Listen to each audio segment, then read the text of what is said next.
Amén. Evangelio según San Mateo, el capítulo 5. Quiero que leamos el verso 1 en adelante, hermanos, hasta terminar el verso 12. Y dice así la palabra del Señor. Yo leo el 1, usted el 2, y así sucesivamente, y nos unimos en el 12. Viendo la multitud, subió al monte y sentándose vinieron a él sus discípulos. Bienaventurados los pobres en espíritu, porque de ellos es el reino de los cielos. Bienaventurados los mansos, porque ellos recibirán la tierra por heredad.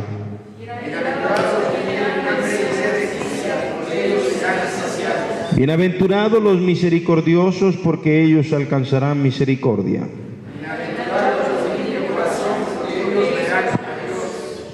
Bienaventurados los pacificadores, porque ellos serán llamados hijos de Dios.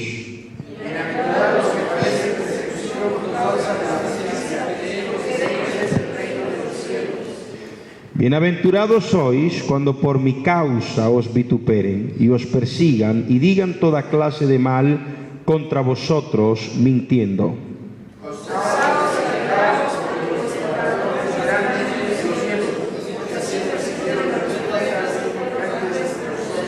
Amén. Ponga su Biblia a un lado y levante sus manos y diga: Dios, háblame, háblame al corazón. Señor, en esta hora te damos honra, te damos gloria y te damos alabanza. Yo te doy gracias por este nuevo año, te doy gracias por esta nueva serie, Señor, que tu palabra sea fresca. Yo te ruego que traigas esos pensamientos tuyos a mis pensamientos, tus sentimientos a mi corazón, y tu palabra en mi boca, y glorifícate en esta hora, en el nombre de Jesús. Amén y amén. Diga conmigo: Jesús, primera generación.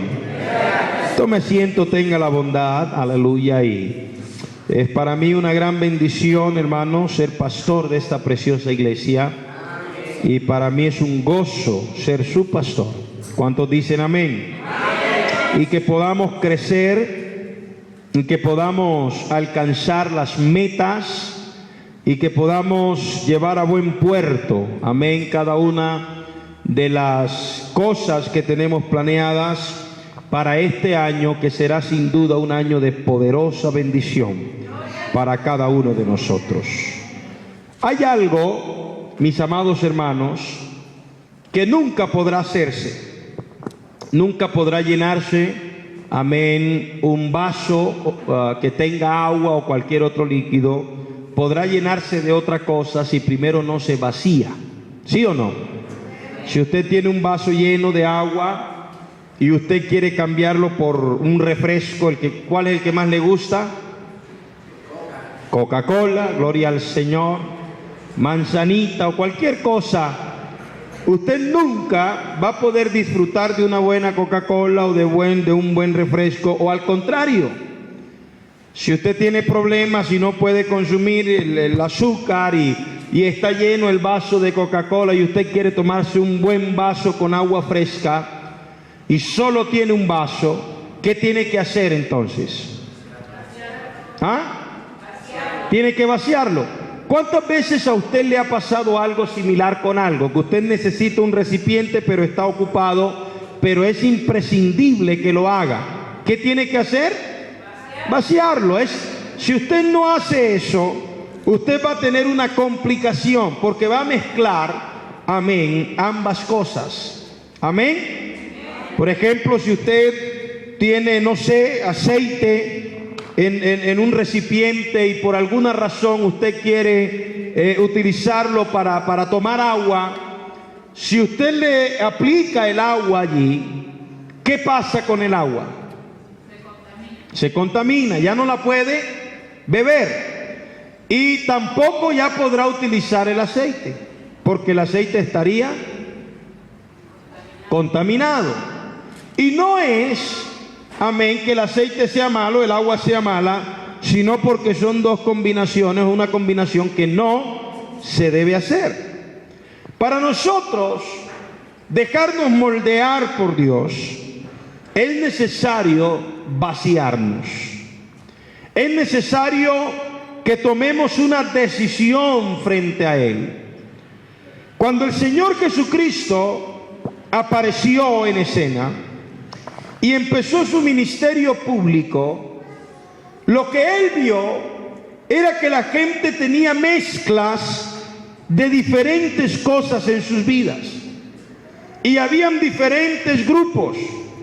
Pero algo que a mí me llama la atención y es algo que me ha gustado leer, esculcar, buscar, es esa biografía. Y sobre todo cuando el mismo Señor me habló y Él quería que yo leyera su biografía. Y yo creo que ya les conté este testimonio, pero cuando Él habló a mi vida y Él me dijo, quiero que me leas, yo decía, pero si predico de Él, predico sus testimonios, predico sus milagros, ¿cómo que le lea? Yo pensé que era más bien un pensamiento mío. Pero días después estaba en oración y Él me volvió a decir, quiero que me leas. Por ese tiempo yo estaba buscando, hermanos, para la iglesia algún método de crecimiento, algún método haciendo grupos de amistad o haciendo rediles o haciendo lo que sea. Y yo estaba viendo cuál era lo mejor. Yo recuerdo que para ese tiempo invité también un hermano que le había dado resultado los grupos, lo llevé a la iglesia.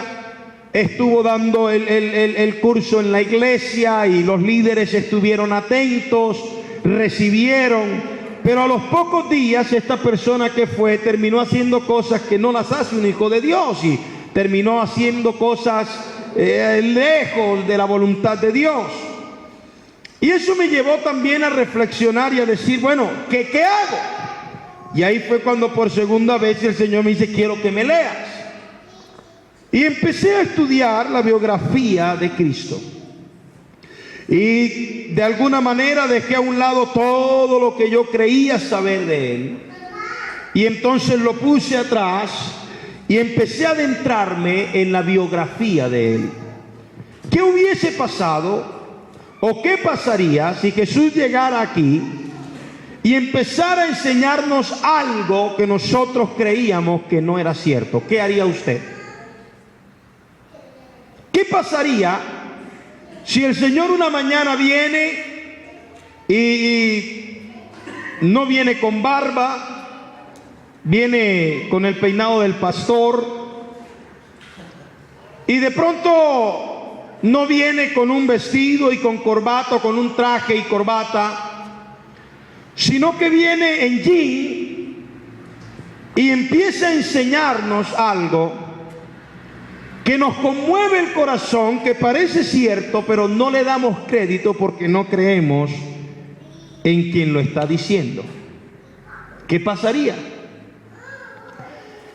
Y pensando en eso, pude entender la posición de los que habían vivido en el tiempo de Jesús. El nacimiento de Él fue algo extraordinario. Mateo capítulo 2, verso 9 en adelante. Habla del nacimiento y de cómo se dio y cómo vinieron, amén, desde lejos los sabios y le presentaron al niño, amén, tres cosas extraordinarias: oro, incienso y mirra. Oro porque Él era el rey. ¿Cuántos dicen gloria al Señor? Incienso porque Él era el que iba a desplegar el olor fragante, amén, de salvación. Y mirra porque se iba a convertir en su sacrificio como el más cruel de todos los tiempos. Y ellos vinieron, y hay algo curioso en eso, y usted lo puede leer en Mateo capítulo 9, verso 11, que la mente de los sabios, sin el niño haber crecido, sin haber dicho quizás las primeras palabras, o estar diciendo las primeras palabras, porque si usted ubica realmente el tiempo bíblico, ellos no llegaron posiblemente al pesebre, ni llegaron a los 3 meses que Él nació, sino que si usted lee, se dará cuenta que pasaron 2 años en el tiempo en que ellos salieron de su lugar hasta donde estaba, amén, el niño Jesús. Pero ellos le ofrecen incienso, mirra y oro, porque además de ver al niño, habían visto una señal. Diga conmigo, señal. Había Dios hecho algo para con ellos. Ahora, mucha gente en ese tiempo pudo haber también conocido del universo lo que veía y las estrellas, pero para ellos no significó nada el movimiento de una estrella. Pero ¿por qué para estos hombres sabios sí? Porque una mañana se levantaron, miraron que una estrella se había movido y que de pronto estaba alumbrando hacia un lugar, y decidieron llevar a su familia, porque no solo fueron 3, sino que tuvieron que hacer toda una gran grupo de personas para transportarse. No es como ahora que usted dice, me voy solo para tal lugar. No, tenían que hacer un grupo de personas para que tuvieran que defenderse de los ladrones en el camino. Y no era uno blanco, otro ojos verdes y el otro negrito. Eso lo enseña la tradición, pero no es cierto. Lo cierto es que eran de Oriente. Pero ¿por qué cuando ellos vieron esa estrella que alumbraba un lugar significó algo para ellos? ¿Por qué para otros que de pronto conocían del cielo también las señales, esta estrella no significó nada?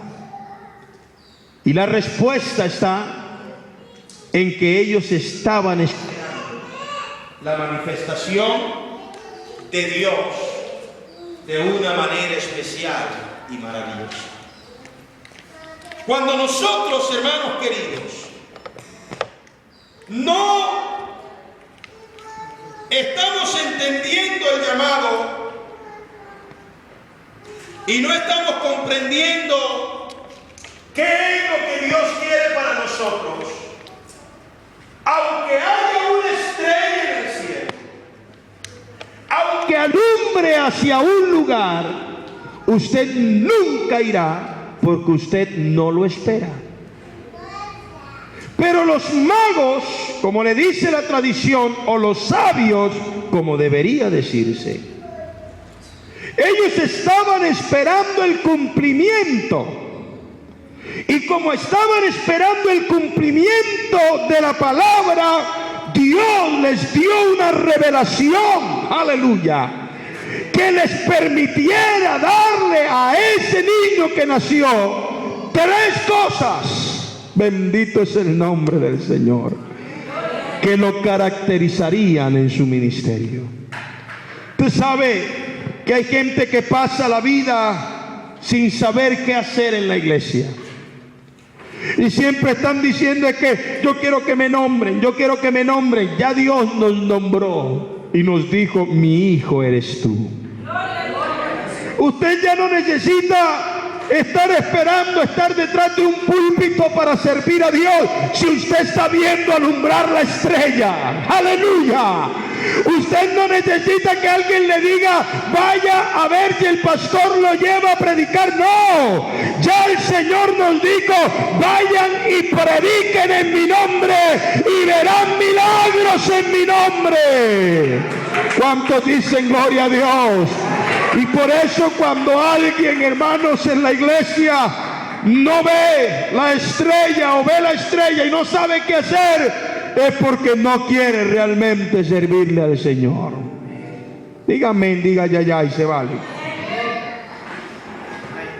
Cuando nosotros vemos a estos hombres y vieron el mover de la estrella, ellos fueron indagando. Ellos no era que ellos tenían ya un GPS allí que les decía doble a la derecha, en 2 calles a la izquierda. No, ellos tuvieron que llegar con Herodes. Usted conoce la historia, porque ellos pensaban que ahí estaba y se dieron cuenta que Herodes no sabía nada y el Espíritu los guió.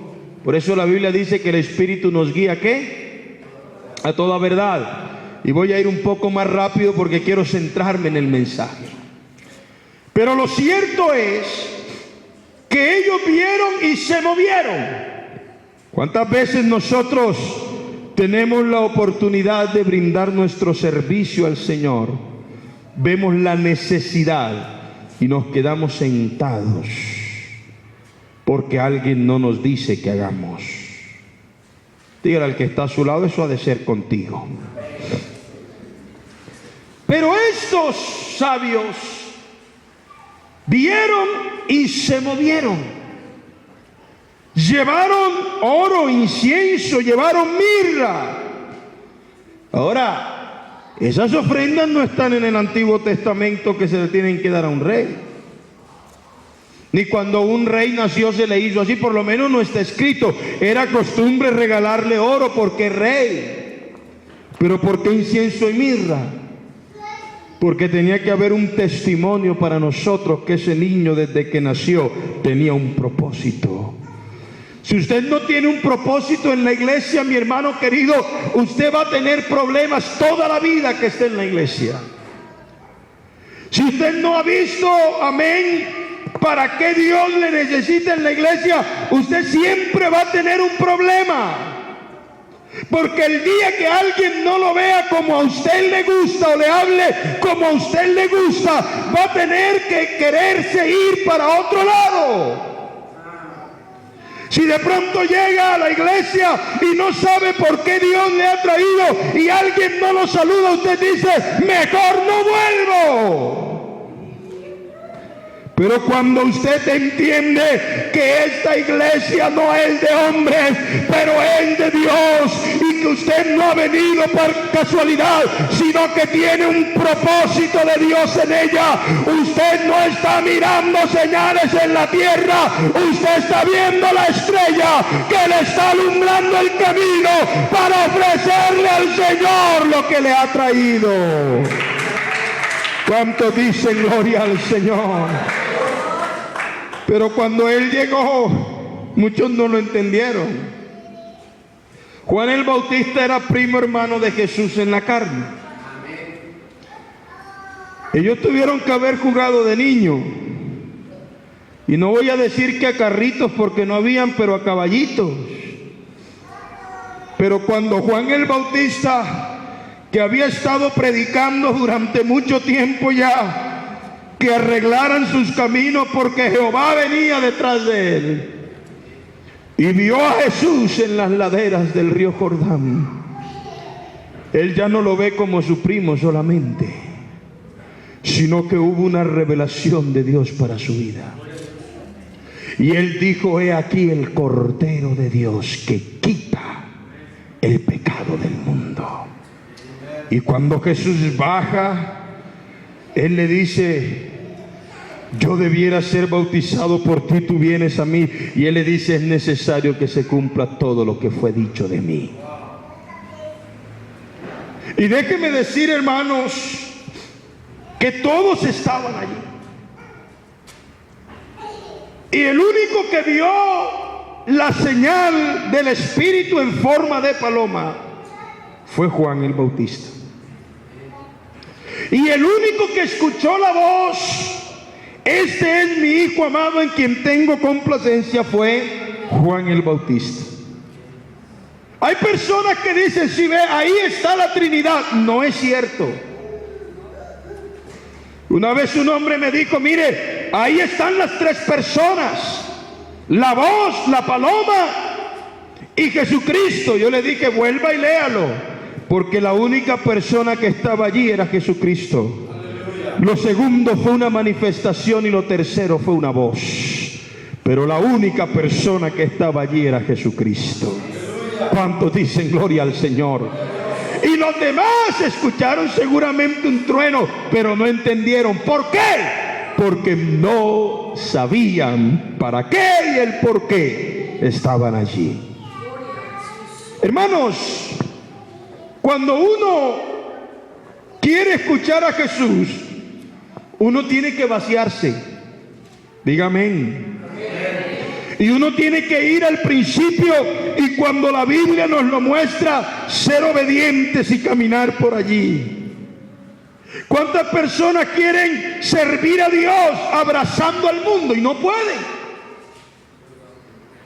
Porque o le servimos a Dios o le servimos al mundo. O abrazamos lo santo o vivimos en lo profano. Porque el término medio a Dios no le gusta. Él dice o fríos o calientes. Porque si son tibios, los vomitaré de mi boca. Para el tiempo de Jesús existían diferentes grupos. Los fariseos, que era una organización y aproximadamente entre 6,000 y 7,000 personas en todo lo que tenía que ver Israel, es un grupo relativamente pequeño, pero muy influyente. Muchos sacerdotes eran fariseos, otros eran de otras corrientes, tenían sus propios pensamientos. Pero fariseo significaba los separados, o en hebreo parús, o también significaba los santos, los gados, y eran el grupo religioso más sobresaliente de la época de Jesús, y se llamaban así porque propugnaban ser el resto escogido de Dios. O sea, los fariseos decían, después de nosotros no hay nadie. Ese era el pensamiento de ellos. Ellos decían, solamente nosotros tenemos lo que tenemos y punto. Y eso los hacía jueces de los demás. Y ya no miraban su vida con respecto a Dios, sino que miraban su vida con respecto a los que hacían otros. ¿Está conmigo? Por eso Jesucristo, cuando se apareció frente a los fariseos, no fue tibio para hablarles, fue duro. ¿Está conmigo aquí, hermanos? ¿Estamos aprendiendo o no estamos aprendiendo algo aquí?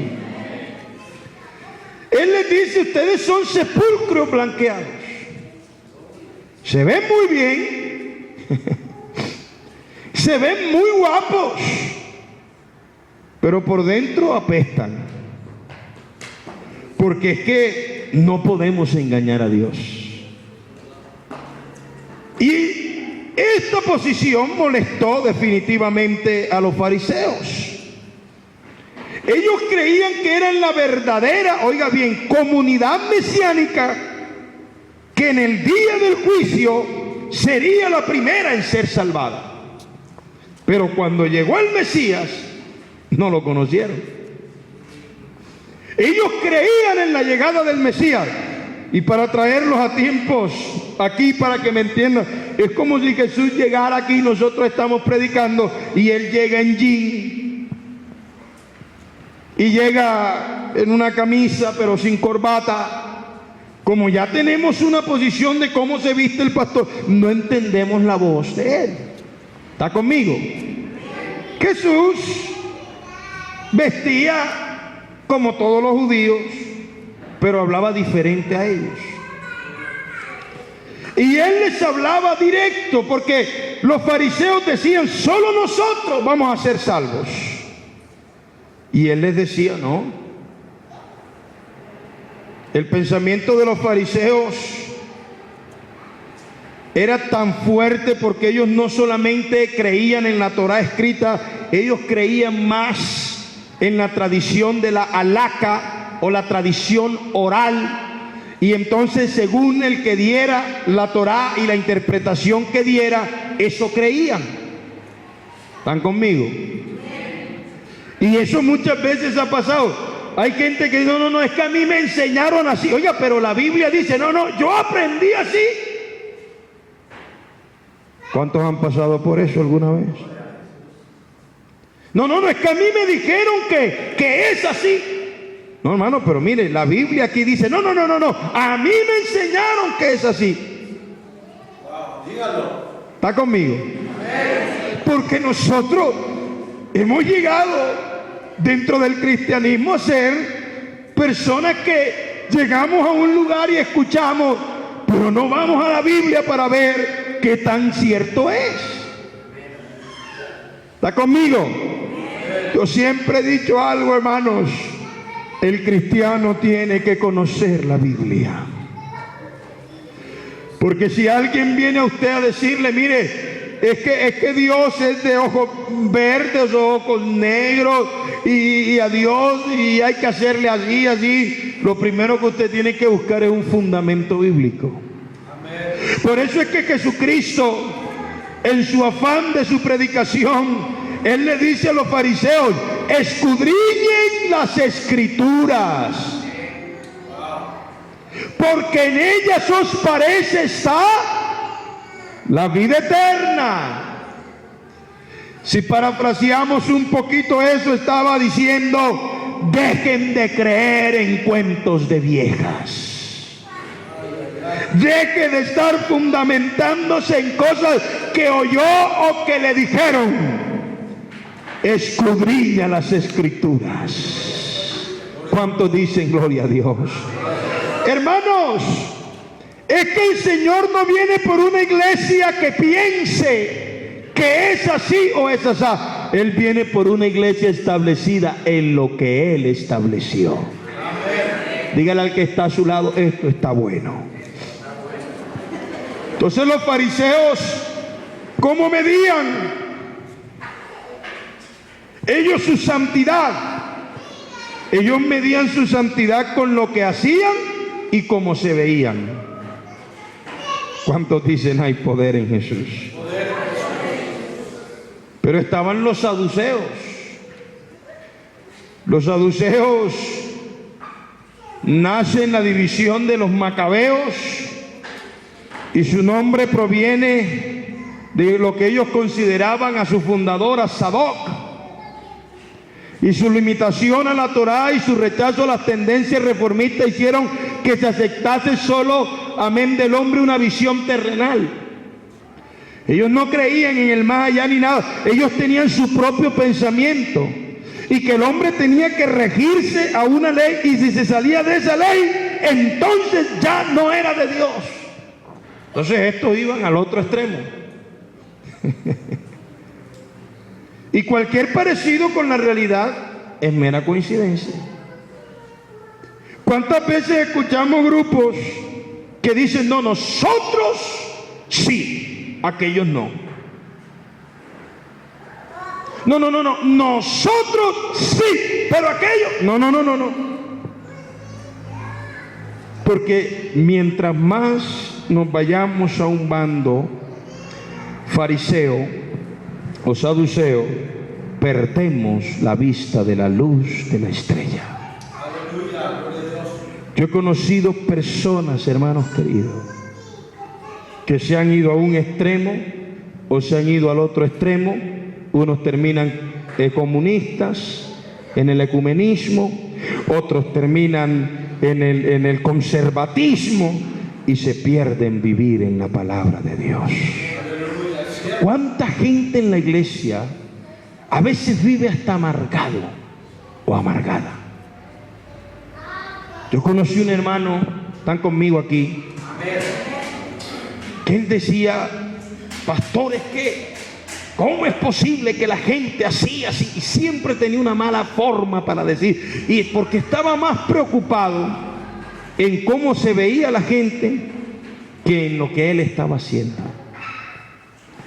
Recuerda cuando el Señor Jesucristo dijo que miremos primero ¿qué?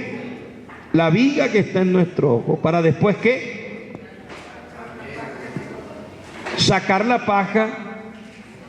Y hace una comparación que hasta puede ser lo que se considera en la teología una hipérbole, una exageración educativa. Lo que él está diciendo, tú no vas a poder sacar la pelucita que tiene el que está allá porque todavía estás ciego tú. Y hasta que tú no entiendas quién es Jesucristo, tú no vas a poder ser un buen cristiano. Aleluya. Porque muchos somos cristianos de etiqueta. Hablamos de Cristo, oramos a Cristo, Y un día le vamos a decir, Señor, en tu nombre echamos fuera demonios. Y Él va a decir, apartaos de mí, no te conozco. Porque esa es una frase que ocupamos mucho para las personas que no tienen la fe del nombre. Pero ¿cuántos del nombre van a decir, Señor, en tu nombre yo hice? Y Él va a decir, no te conozco porque no me conociste.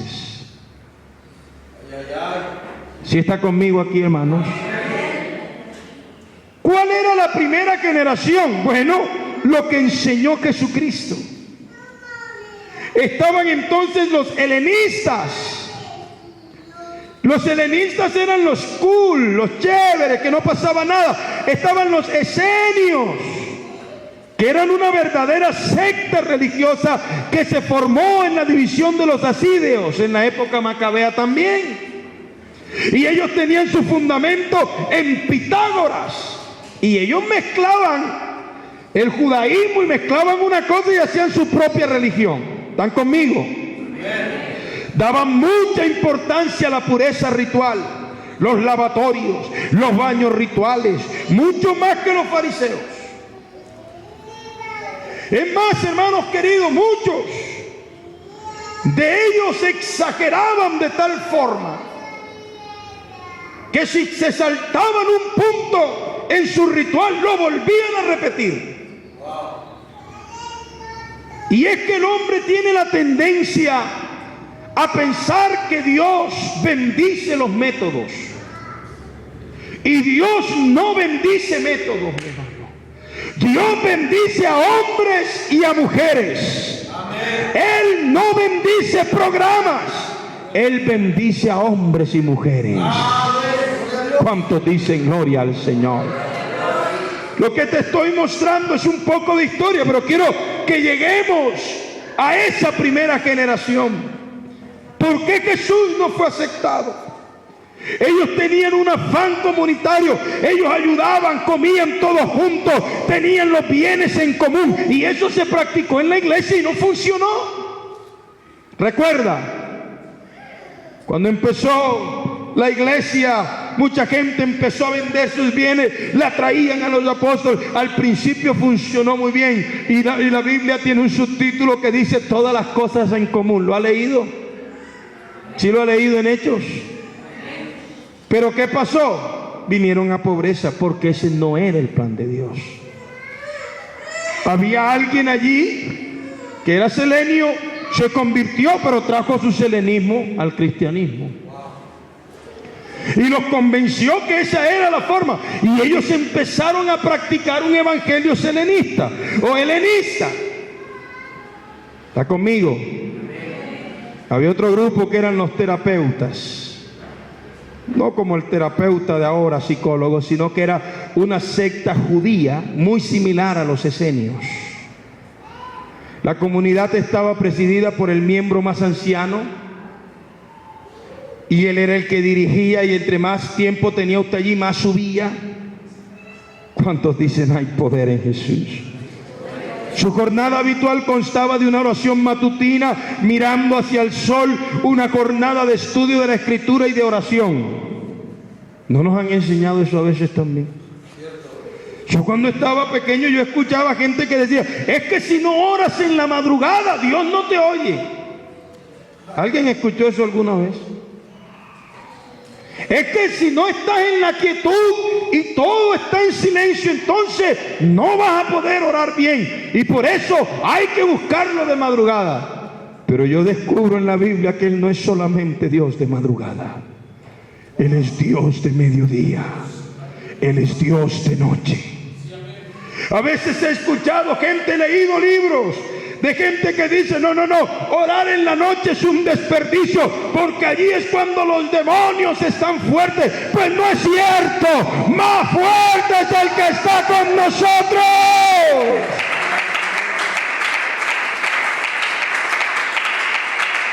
Porque Dios está con nosotros. Por eso dice el salmista, aunque ande en valle de sombra de muerte, ¿qué? Porque es que el Dios nuestro es Dios de día, de madrugada, de noche. No importa qué hora usted lo busque, si lo busca de corazón. Pero se mezclaron todas esas costumbres a la iglesia. Por eso hoy usted ve iglesias que defienden posturas que no son de Jesucristo. Y no estoy diciendo que algunas de esas se mantengan y sean pecado, porque posible no, pero pecado es juzgar a quien no lo hace, porque el juicio no está en las manos de la iglesia. El día que usted toma el juicio para juzgar a otra persona, usted se hace culpable, porque el único juez verdadero se llama Jesucristo. Diga conmigo amén. Por eso la iglesia primitiva, hermanos, tuvo que pelear con muchas cosas, porque el Señor Jesucristo empezó viendo la multitud, dice, subió al monte. Y acuérdese que él ya venía de 40 días y 40 noches de oración y ayuno. Y la Biblia dice que fue el Espíritu quien lo llevó allí. Fue el Espíritu el que lo preparó allí. Y fue cuando vino a predicar el mensaje. Dice, vinieron a él sus discípulos, y dice, y abriendo su boca les enseñaba diciendo, y empieza a decir quiénes son los bienaventurados. ¿Cuántos dicen gloria al Señor? ¿Quiere ir a esa primera generación? ¿Quiere saber a quién vino a buscar Jesús? Dice, y abriendo su boca les enseñaba, bienaventurados los pobres en espíritu, porque de ellos es el reino de los cielos. En otras palabras, alguien que llega y no viene trayendo costumbres, sino que se derrumba delante del Señor y le dice, Dios, yo quiero hacer lo que tú quieras en mí. A veces nosotros condicionamos a Dios. Señor, yo te sirvo, sí. Pero la primera generación que el Señor enseñó es, el pobre de espíritu no es el que está diciendo, ay, pobre de mí, yo no sé nada. No, es aquel que está buscando un propósito y lo encuentra en Jesucristo. ¿Cuántos dicen gloria a Dios? ¿Cuántos? No, yo le voy a servir a Dios cuando tenga tiempo. ¿Quién dijo que el tiempo es tuyo y mío? Hay que servir a Dios desde que venimos a Él, porque ese es el propósito de Dios. Porque hay unas vidas que se están perdiendo y usted y yo tenemos la responsabilidad de salvarlas. Bienaventurados los que lloran, porque ellos recibirán consolación. En otras palabras, alguien llora porque no ha encontrado lo que quiere, porque no tiene lo que quiere. Y el Señor Jesucristo dice, bienaventurado porque ya llegó por quien lloraban. Aleluya. ¿Cuántos dicen gloria al Señor? Hermano, es que el Evangelio es lo más sencillo del mundo. Es el ser humano el que le ha enganchado tanta arandela. Y le ha dicho, y es que si no oras arrodillado, Dios no te oye. No es cierto.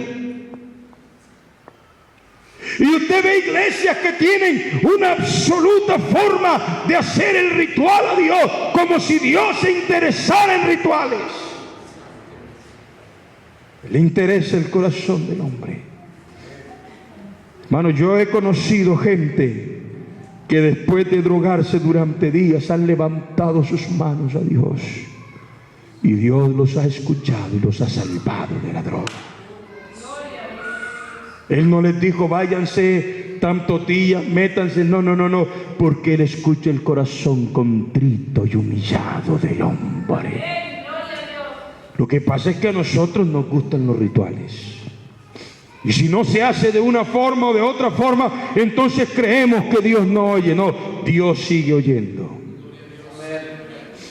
¿Está conmigo? Bienaventurados los mansos, porque ellos recibirán la tierra por heredad. Bendito es el nombre del Señor. Yo creo que eso no tiene ni explicación más grande. Bienaventurados los que tienen hambre y sed de justicia, porque ellos serán saciados. ¿Qué es ser saciado? Es ser llenos hasta no querer más.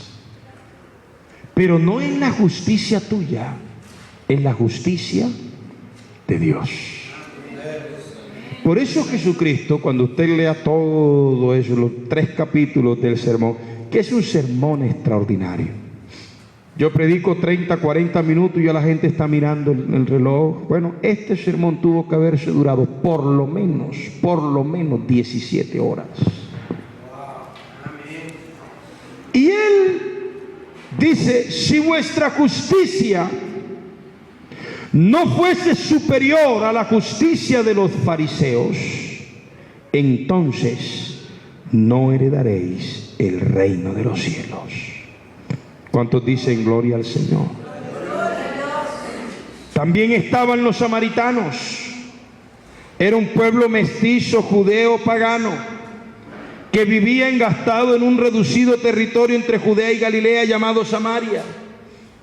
Cuando Alejandro vino a conquistar la tierra, ellos le brindaron a Alejandro y le dijeron, nosotros nos unimos contigo. Y por eso habían pleitos entre los judíos y los samaritanos, y los judíos no querían a los samaritanos. ¿Recuerda esa pelea? En la Biblia. Y el mismo Jesús tiene un ejemplo cuando una samaritana llega y le dice, Señor, salva a mi hija que se está muriendo. Y él le dice, la comida no se le echa a los perrillos sino a los hijos. No se le da a los perrillos, se le da a los hijos. Y la samaritana le dijo, Señor, pero aún los perrillos comen cuando el alimento cae de la mesa. Y él le dijo, wow, no he hallado tanta fe en Israel como en esta mujer. Y en ese momento su hija fue sana, porque Dios estaba por encima de lo cultural. Porque es que el evangelio no es exclusivo de una raza, hermanos. El evangelio es para toda criatura. Había otra comunidad que eran los nazareos o nazarenos. Nazareo nació en Nazaret. ¿Cuántos dicen gloria al Señor? Y los nazareos constituyen una pequeña hermandad de hombres que se consagraban a Dios y eran tenidos en muchísimo respeto, porque solamente ellos podían tener acceso al santo de los santos en el templo junto al sumo sacerdote. Sansón era nazareo. Jesús no fue nazareo, fue nazareno de Nazaret. Estaban las comunidades proféticas y no eran verdaderas comunidades monásticas, porque no contemplaban la separación del mundo, el celibato y una regla común. Pero ellos existen desde los tiempos de Samuel, por eso existen las escuelas proféticas. Estaban los celotes, no sino celotes con Z. Y estos eran una rama militar tan terrible, hermanos, que si alguien no hacía algo como ellos querían, entonces lo mataban. Su resistencia no se basaba solo en acciones armadas, sino que promulgaban una serie de doctrinas subversivas. Entonces decían, si este no hace como yo quiero, se va para el infierno. Y ellos le hacían el favor de adelantarlo. Ahora yo pregunto, ¿todas esas costumbres no se ven en la iglesia actual? ¿No se han mezclado esas cosas con la iglesia? Dígame, ¿sí o no? ¿Sí o no? Y cuando usted ve a Jesucristo entrando en la comunidad donde hay celotes, hay samaritanos, escuelas proféticas, y cada uno tiene su pensamiento, él entonces viene a predicarle el verdadero evangelio. Por eso el evangelio se llama buenas nuevas de salvación, porque el evangelio no es exclusivo, hermano. Dígale al que está a su lado, el evangelio no es exclusivo, es inclusivo. Por eso cuando Jesús predicaba a las multitudes, la gente, hasta los fariseos decían ¡wow! Pero cuando lo veían entrar en la casa de un hombre que ellos consideraban pecador, decían ¡lástima! Amén. Saben, estos días mi hermano de los Estados Unidos me mandó un chiste y cayó preciso cuando yo estaba leyendo ya para el mensaje y Dios me estaba dando una palabra para la iglesia. Dice que venía un hombre por el camino y vio en un puente a otro hombre para lanzarse y matarse. Entonces este hombre corrió y se le acercó y le dijo: amigo, ¿qué haces? Y él le dice: no te acerques, me voy a matar. Le dice: mira, Dios tiene la solución. Y él le dice: Dios, yo creo en Dios. Wow. Yo también. ¿Y para qué te lanzas? Si la Biblia dice que Él mandará a sus ángeles que te guarden, pero no así, sino en el problema que tiene. Y dice: wow, yo creo eso. Y dice: yo también. Entonces somos parecidos. ¿Está conmigo? Y él dice: no, lo que pasa es que tuve problemas en la iglesia. ¿Vas a una iglesia así? Yo también. Wow.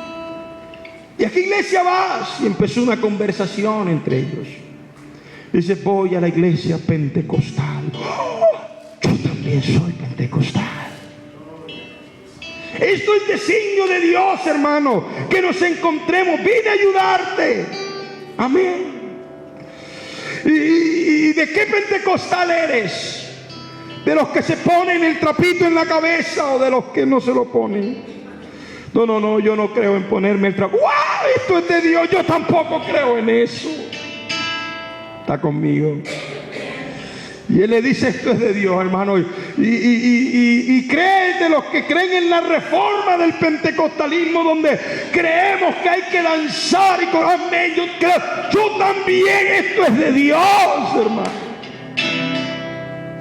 Y así se fue la conversación hasta que al final dice: bueno, ya, y si tú eres de los pentecostales que crees en Dios y de los que danzan y de los que no creen en trapito y de los que oran con las manos levantadas, una última pregunta: ¿tú crees en que hay que orar de rodillas o de pie? No, hermano, yo creo que hay que orar de rodillas. Entonces el otro vino y lo empujó, le dice: maldito apóstata, muérete. ¿Estás conmigo? A veces, hermanos, metemos dentro de nuestras iglesias costumbres que no son de Jesucristo. Jesucristo tuvo que entrar en un lugar donde si hacía algo, los samaritanos lo criticaban. Si hacía algo, los fariseos lo criticaban. Si hacía algo, los helenistas lo criticaban. Él estaba siempre en crítica, pero él no dejó de predicar el evangelio. ¿Está conmigo, hermanos? Alguien pregúnteme: pastor, ¿para dónde va? Porque veo que de pronto están diciendo: ¿qué querrá decir hoy? Lo que te quiero decir es que la iglesia tiene que estar por encima de los preceptos nuestros, porque esta es la casa de Dios. Porque tú podrás juzgar apariencias, pero Dios juzga el corazón. Y que si queremos ver el crecimiento y la presencia de Dios en medio nuestro y que veamos milagros extraordinarios, vamos a tener que volver al principio de la predicación de Cristo.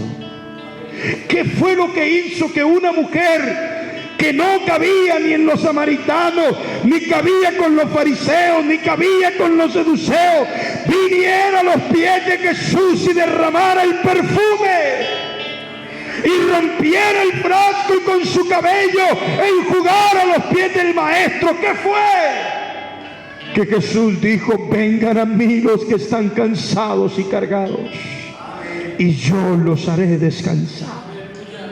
Porque el interés de Jesús es que Él nazca en nuestros corazones y vivamos como Él vivió. ¿Está conmigo o no? ¿Qué fue lo que hizo que Él entrara en la casa de un hombre como Zaqueo, que era recaudador de impuestos?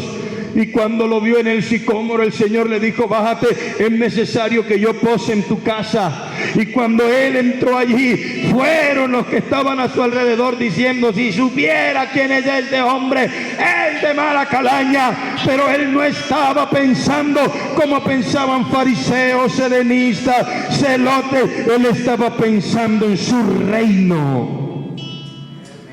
Y la iglesia tiene que estar basada en las palabras de Jesús y no en las posiciones de los hombres. Tú sabes qué es lo que ha hecho que el evangelio, hermanos, se detenga.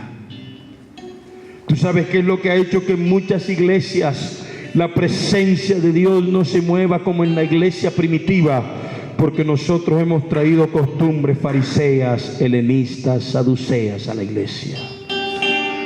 Porque estamos más pendientes de lo que hacen o dicen o se mueven o cómo se mueven o cómo que meternos en la presencia de Dios. Por eso, ¿está entendiendo el panorama de Jesús?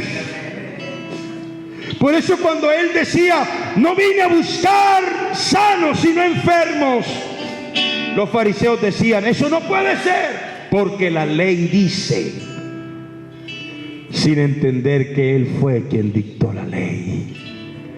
Y Él no dictó la ley para que la tomaran como herramienta de muerte, sino para que se convirtiera en herramienta de vida.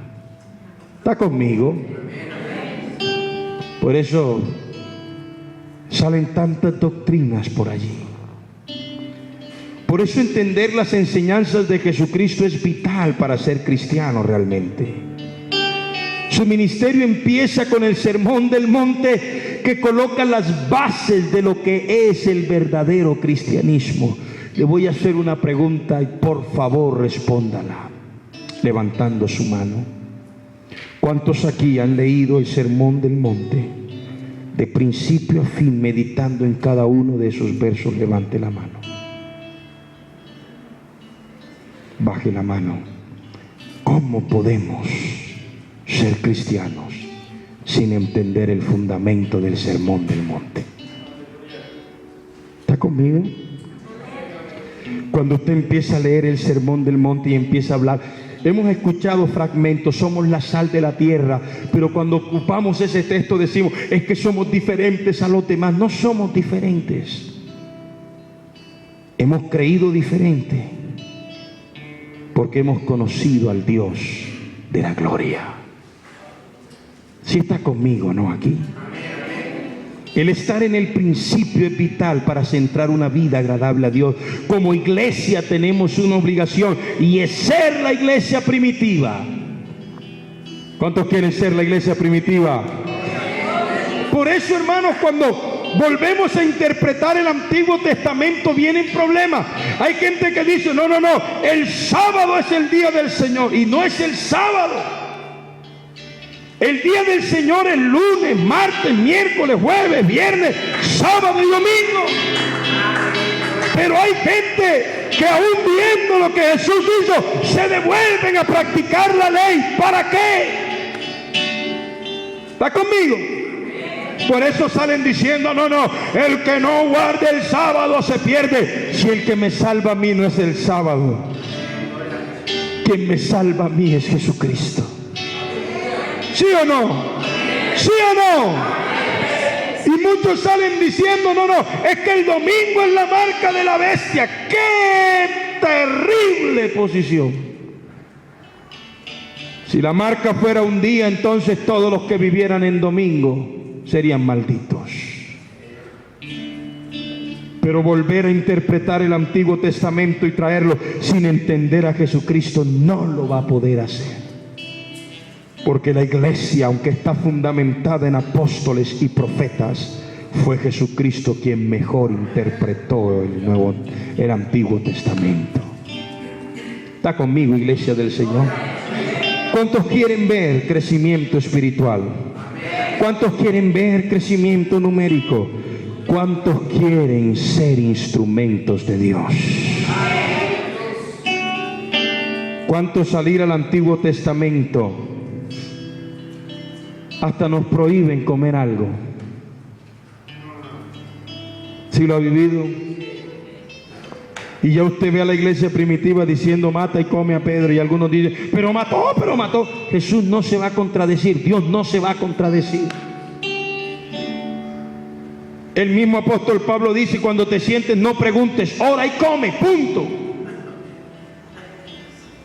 Porque si te dicen que es ahogado, hay problema de conciencia. ¿Está conmigo? Porque usted se siente en el restaurante, usted no sabe si ese pollo lo ahogaron dándole vueltas o le cortaron el cuello como tiene que ser. Y si usted pregunta cómo lo mataron y le dicen ahogado, ya no se lo coma. Porque la Biblia dice que te tienes que guardar de ahogado y de contaminado de sangre.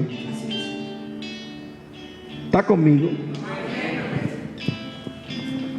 ¿Cuántos, siguiendo al Antiguo Testamento, quieren meter a la iglesia en rudimentos que ya no son? Santiago dice: si la religión de alguien no lo cambia, la religión del tal es vana. ¿Cuántos se acostumbraron tanto al ritualismo? Oh, hermanos queridos, yo me he levantado en una guerra personal. Y me he levantado con mis compañeros y he dicho estas palabras, y algunos han mirado y me han juzgado quizás, pero lo sigo creyendo. Nuestras iglesias no pueden convertirse en iglesias aparentemente santas. Hemos cuidado tanto la falda y el pelo que se nos olvidó la conciencia.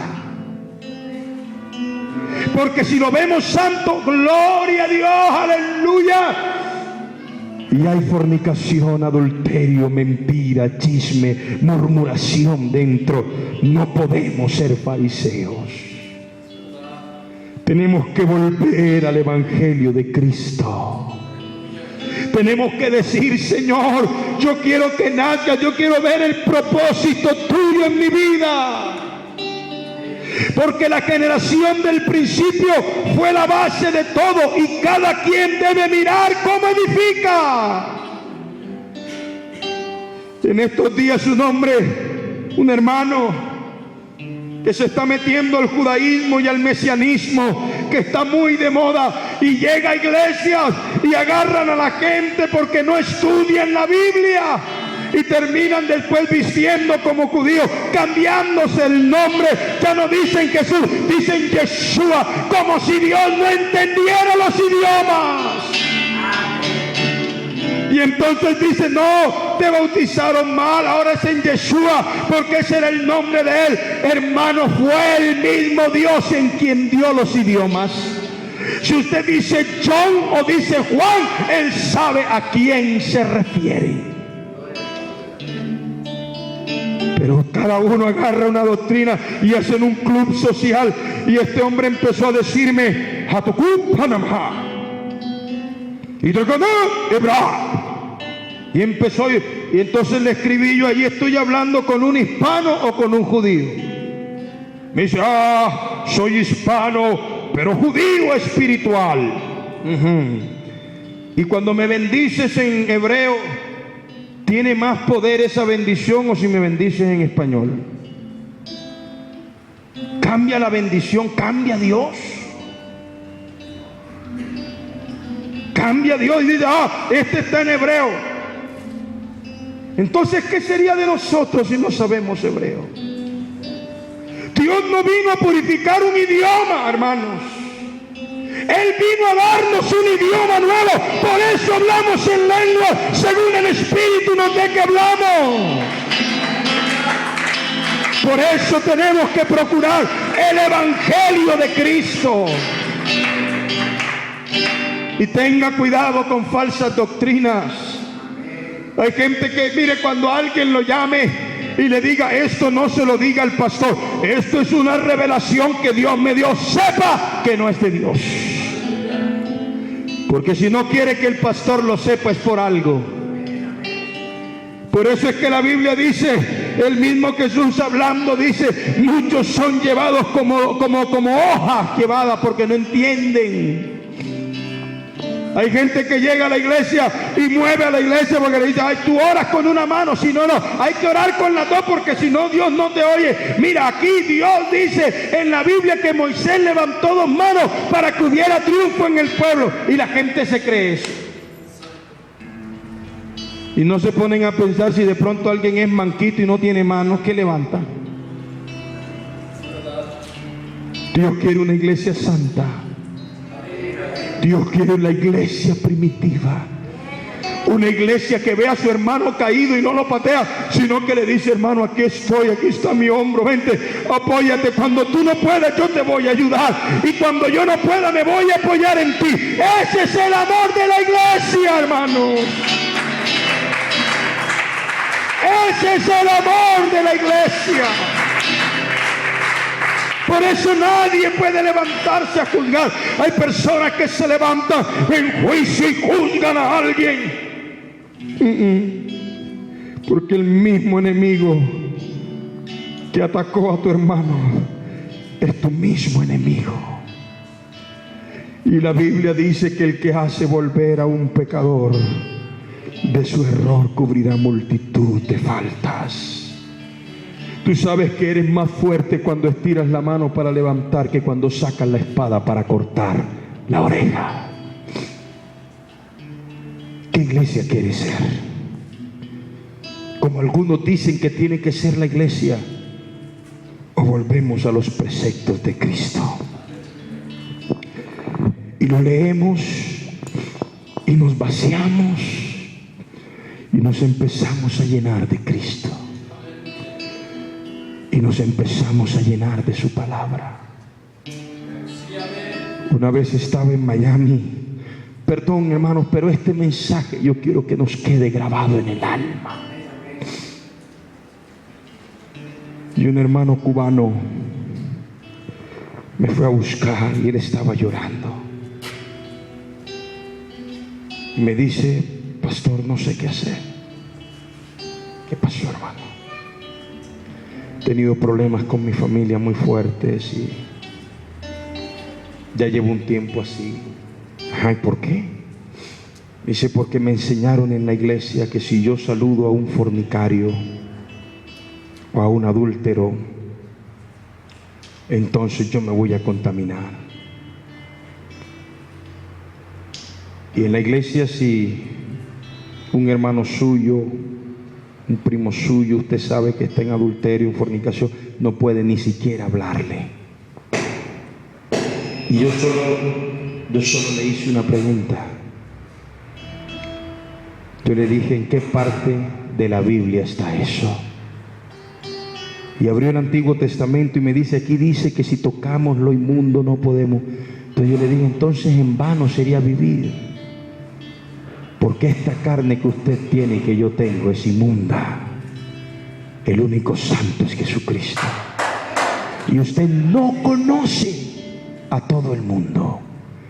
Y usted saluda al carnicero, saluda al lechero y usted no sabe cómo es su vida.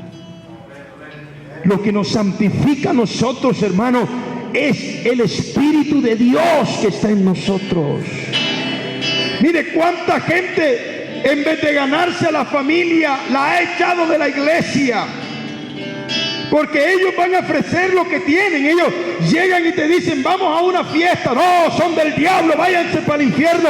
Pero si usted le dice, mira, yo no puedo participar porque ustedes van allá a estar tomando, ya yo no tomo.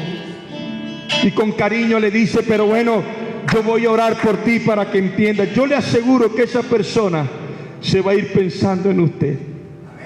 Porque la palabra de Dios no vuelve vacía.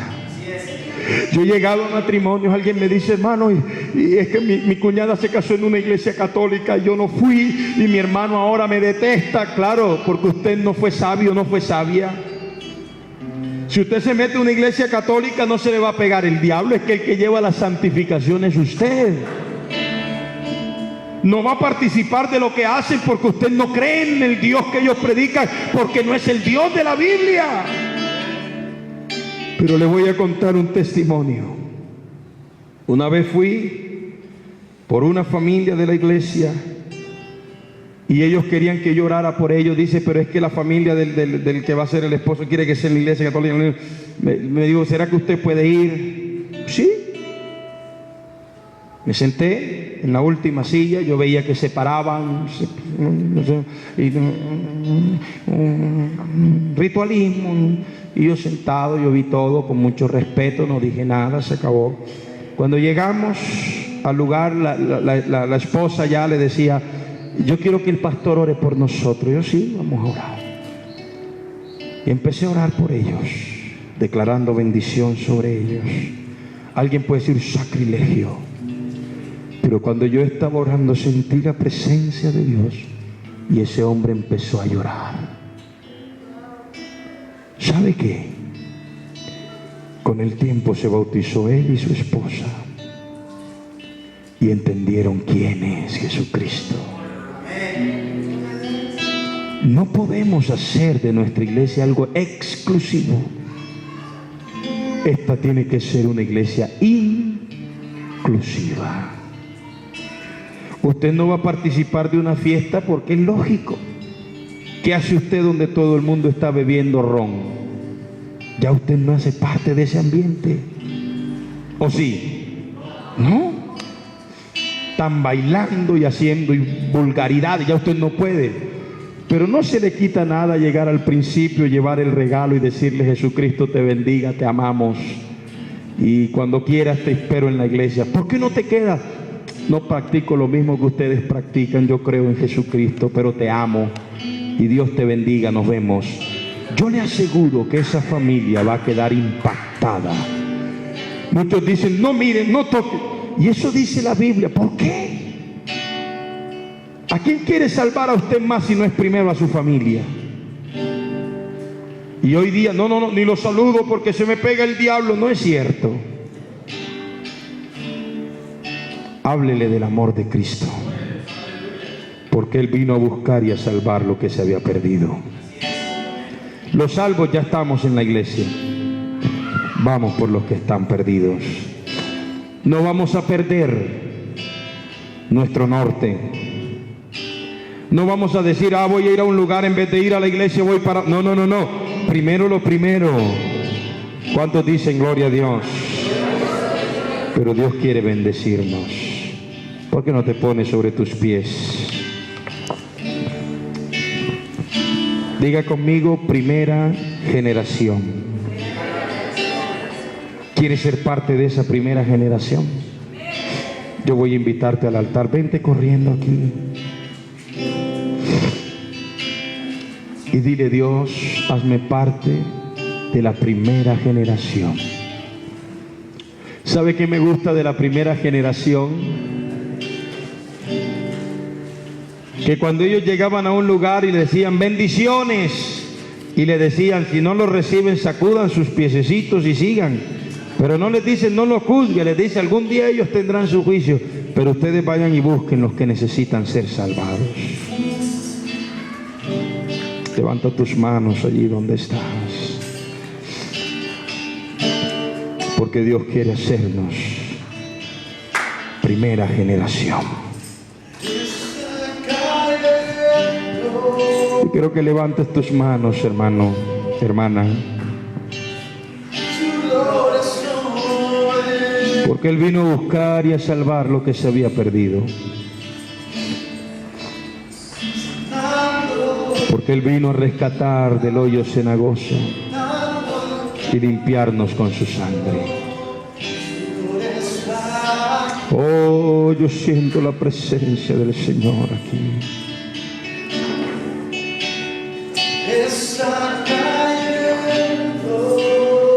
Dile, Señor, no me permitas ser juez de mi hermano.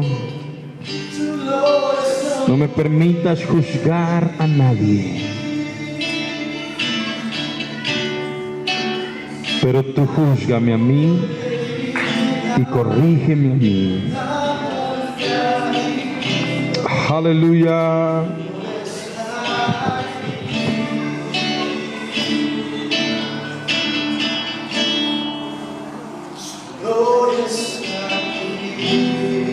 ¿Alguien puede levantar su voz en alabanza? ¿Por qué no llenamos este lugar con nuestras voces de júbilo, adorando a Dios en oración? Aleluya, aleluya, aleluya. Está cayendo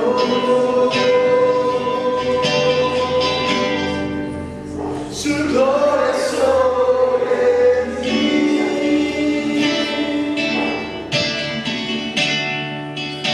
sanando heridas, levantando al caído.